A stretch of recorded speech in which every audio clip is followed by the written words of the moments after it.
Musnahnya bangsa Yadawa. Perang di padang Kurukshetra telah berakhir. Yudhistira telah dinobatkan menjadi raja dan telah melaksanakan upacara agung Aswamedha. Setelah semua mapan dan tenteram, Krishna minta diri kepada Pandawa untuk kembali ke negerinya Dwaraka. Dalam perjalanan pulang, Krishna bertemu dengan kawan lamanya, seorang Brahmana bernama Utanga. Krishna berhenti, turun dari kereta, lalu memberi salam. Terjadilah percakapan panjang di antara dua kawan lama itu. Mereka saling berkabar tentang keluarga dan pengalaman masing-masing selama mereka berpisah. Utanga juga menanyakan keadaan Pandawa karena ia tahu Krishna adalah keluarga dekat mereka. Brahmana itu sama sekali tidak mendengar berita tentang perang besar yang telah berlangsung di medan Kurukshetra. Krishna terheran-heran sampai tak tahu apa yang harus dikatakannya. Akhirnya, Krishna bercerita panjang lebar tentang pertempuran dahsyat antara Kaurawa dan Pandawa. Dia juga bercerita tentang Pandawa yang sudah berusaha keras menawarkan perdamaian agar perang itu tidak terjadi, tetapi usaha mereka sia-sia. Tak terbilang yang tewas di medan pertempuran itu. Yang selamat dan masih hidup sangat sedikit. Siapa yang dapat mengelakkan diri dari nasib seperti itu? Krishna mengakhiri ceritanya. Mendengar cerita itu, Utanga merasa muak dan jijik melihat kawannya itu. Amarahnya menggelegak, matanya memerah dan hatinya memanas. Ia berteriak mengutuk Krishna, menuduhnya telah membiarkan perang itu terjadi tanpa berusaha menghentikannya. Ia menuduh Krishna menipu dan tidak melakukan kewajibannya sebagaimana mestinya hingga menyebabkan musnahnya Kaurawa. Bersiaplah untuk menerima kutuk pastuku, katanya. Krishna berusaha menyabarkan Brahmana itu. Sambil tersenyum, ia menasihati Brahmana itu agar tidak menggunakan hasil tapanya untuk tindakan yang sia-sia. Dimintanya Utanga mendengarkan ceritanya dengan cermat sebelum mengucapkan kutuk pastu. Krishna mengulang ceritanya secara terperinci, tetapi Utanga tetap tidak mengerti inti persoalan itu. Karena itu, Krishna memperlihatkan dirinya dalam wujud Wiswarupa atau perwujudan Hyang Tunggal dan berkata, "Aku terlahir dalam segala wujud dan di segala zaman untuk menyelamatkan dunia dan menegakkan kebenaran. Dalam wujud apapun, aku harus mengikuti kodrat jasmaniku. Jika aku terlahir berwujud dewa, aku harus bertindak sebagai dewa. Jika aku terlahir berwujud yaksa atau raksasa, aku harus bertingkah laku seperti yaksa atau raksasa. Jika aku terlahir sebagai manusia, aku harus bertindak sebagai manusia. Dalam berbagai wujud rupaku, aku menjalankan tugasku sampai kelahiranku sebagai wujud tertentu selesai. Aku telah menasihati Kaurawa agar jangan berkeras kepala, tetapi mereka tidak peduli. Mereka terus membuat kesalahan dan kejahatan yang akhirnya menimbulkan perang yang memusnahkan mereka sendiri. Brahmana yang budiman, demikian ceritanya. Engkau tak punya alasan untuk marah-marah. Setelah mendengar penjelasan Krishna dan memahami siapa sesungguhnya kesatria itu, amarah Utanga lenyap seketika. Krishna lega.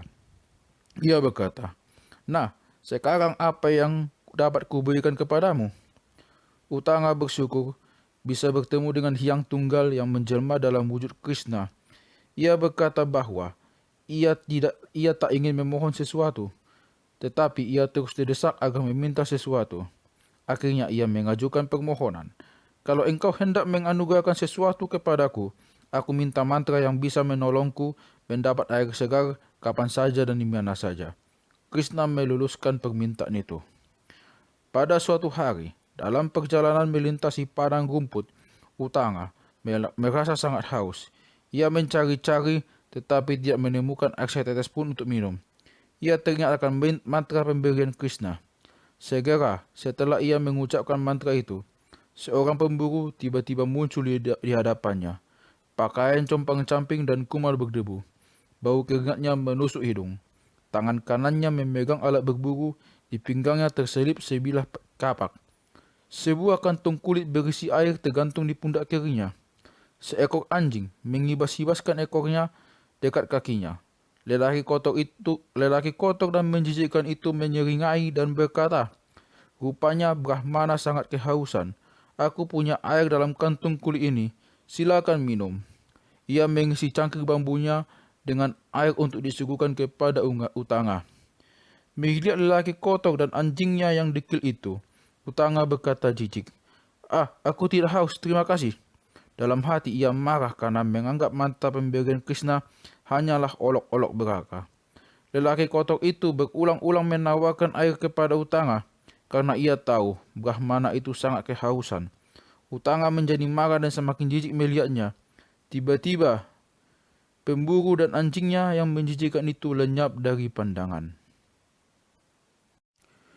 Ketika pemburu itu lenyap dan ia kembali sendirian, Utanga berpikir-pikir, siapa gerangan lelaki kotor yang muncul dan lenyap secara gaib itu? Ia mulai merenung, lelaki itu tidak mungkin orang paria, nisada, atau orang biasa. Ia merenung dan berkata-kata dalam hati, mungkin peristiwa tadi adalah cobaan bagiku. Aku telah berbuat tolol. Kenapa aku dengan angkuh menolak airnya, padahal sebenarnya aku sangat haus. Sungguh tolol aku ini. Sesaat kemudian, muncul Krishna membawa cakra dan trompet kerangnya. Ia tersenyum di depan Utanga. Brahmana itu berkata keras, "Hai Krishna, alias Purusottama, engkau menguji aku dengan cara kasar, yaitu memberiku air dari tangan seorang lelaki paria yang nista dan tabu sentuh. Jangan mengolok-olok aku, leluconmu tidak lucu." Krishna alias Janardana tersenyum, lalu mengatakan apa yang terjadi sebenarnya. Sewaktu Utanga mengucapkan mantra, Krishna meminta Batara Indra untuk memberikan amerta atau air kehidupan kepada Utanga untuk amerta kepada manusia biasa, sebab air kehidupan itu sesungguhnya hanya bagi mereka yang tidak akan menemui kematian seperti manusia di dunia. Tetapi Krishna terus mendesak sampai akhirnya Batara Indra setuju dengan syarat ia sendiri yang memberikan kepada Utanga dalam menyamakannya sebagai seorang nisada. Batara Indra memang ingin mencobai Utanga. Jika Utanga benar-benar telah mencapai jana atau menguasai ilmu pengetahuan suci tertinggi, Brahmana ini pasti menerimanya.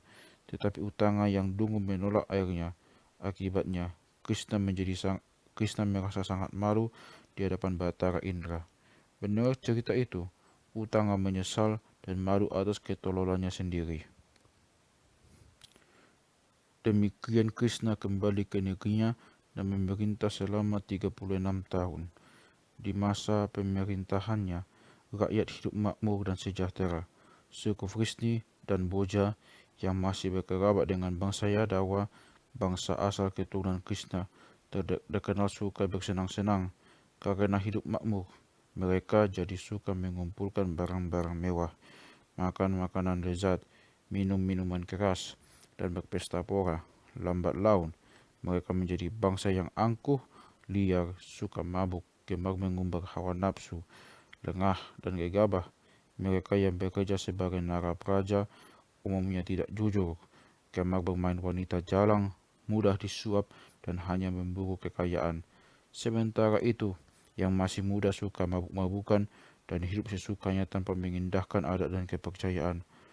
Pada suatu hari, seorang resi dari negeri asing datang berkunjung ke Dwaraka. Begitu masuk ke gerbang kerajaan, ia dicegat segerombolan pemuda. Mereka mengolok-olok dan mengejek resi itu dengan lelucon yang tidak lucu. Salah seorang dari mereka, yaitu Samba Putra Krishna, bertingkah terlalu jauh. Ia mengganjal perutnya dengan kain-kain, mengenakan pakaian hamil. Sambil berjalan tertati-tati seperti perempuan hamil tua, ia pergi menemui resi itu.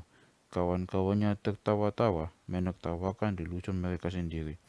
Dengan gemulai, Samba menari-nari di depan Brahmana itu dan bertanya kepadanya, "Wahai resi yang tahu segalanya, katakan, anak yang kukandung ini perempuan atau laki-laki?" Resi itu tersinggung. Sambil menggumamkan kutuk pastu, ia menjawab, "Pemuda ini akan melahirkan sebuah gada, bukan bayi laki-laki atau perempuan. Gada itu akan menjelma menjadi Batara Gada itu akan menjelma menjadi Batara Yama yang akan memusnahkan bangsa Yadawa termasuk kalian semua. Mereka kaget mendengar jawaban resi itu. Mereka menyesal telah mengolok-olok dia dan takut menghadapi kutub pastunya.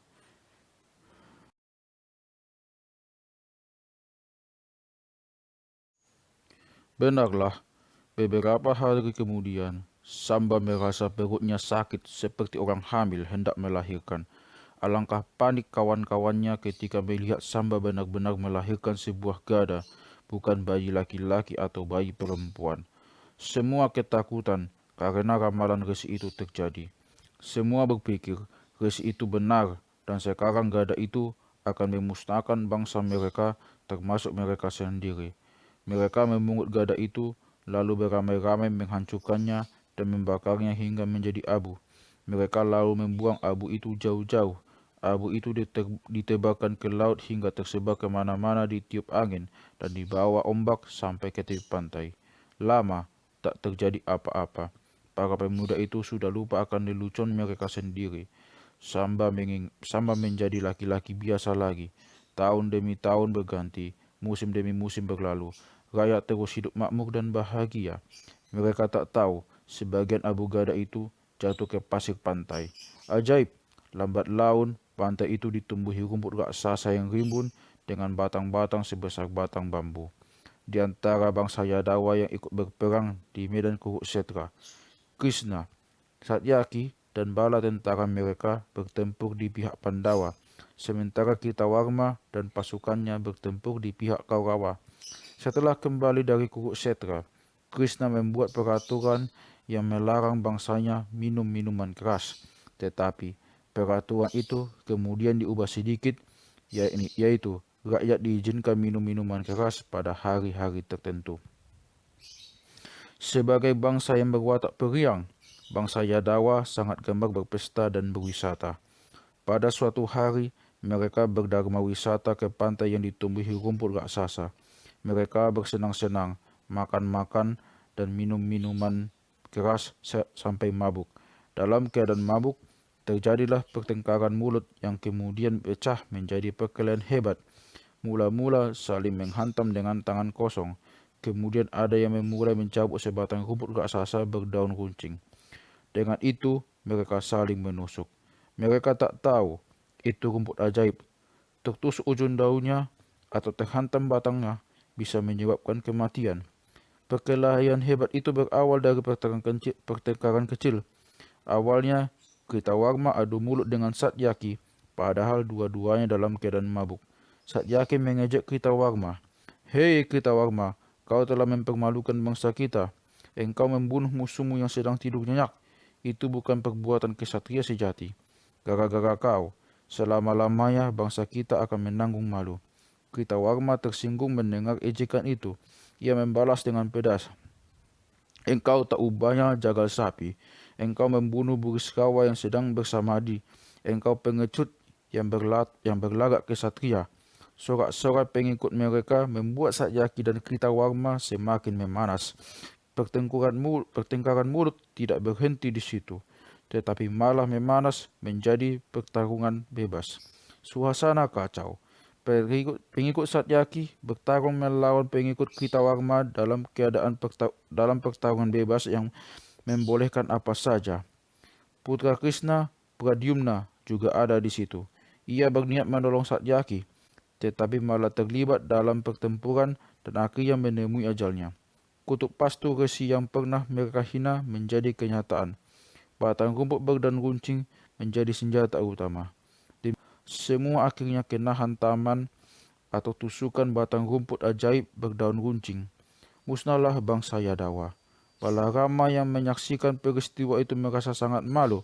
Ia pergi meninggalkan tempat itu lalu menghabiskan hari-harinya dengan melakukan yoga di bawah pohon besar sampai maut menjemputnya. Krishna juga menyaksikan bagaimana bangsanya memusnahkan diri mereka sendiri. Ketika tahu Balarama kakaknya meninggalkan kehidupan duniawi dan memilih hidup menjalankan yoga, Krishna pergi mengembara ke hutan. Di tengah lebatnya hutan belantara, ia merebahkan diri sambil berkata, telah tiba waktunya. Aku akan pergi selamanya meninggalkan dunia ini. Seorang pemburu bernama Jaras kebetulan lewat dekat tempat Krishna merebahkan diri. Jaras melepaskan anak panahnya, mengira Krishna seekor rusa yang sedang duduk melepas lelah. Anak panah itu dapat menembus kaki dan tubuh Krishna. Seketika itu juga, Krishna alias Wasudewa menghembuskan napasnya yang penghabisan. Jiwanya meninggalkan raganya, meninggalkan dunia manusia. Kabar meninggalnya Krishna sampai ke Hastinapura. Arjuna segera datang ke Dwaraka untuk melakukan upacara pembakaran jenazah Krishna. Beberapa hari kemudian, negeri Dwaraka dilanda banjir bandang. Air bah datang bergulung-gulung bagai gelombang samudra dahsyat. Negeri Dwaraka